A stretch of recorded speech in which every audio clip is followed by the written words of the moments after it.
Philmac push. The fitting is supplied ready to use, so you don't have to do anything with the fitting. Everything's ready to go.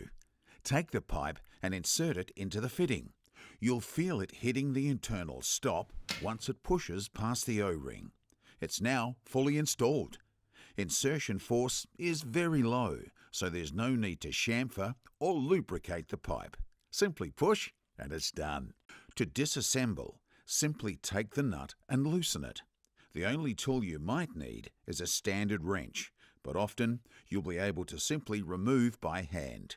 When you remove the nut, all the components become loose and the pipe can be removed. To reuse the fitting, the parts have to be reassembled into the body of the fitting. Firstly, take the O-ring and place it in the body. You then take your spacer and again place it in the fitting body.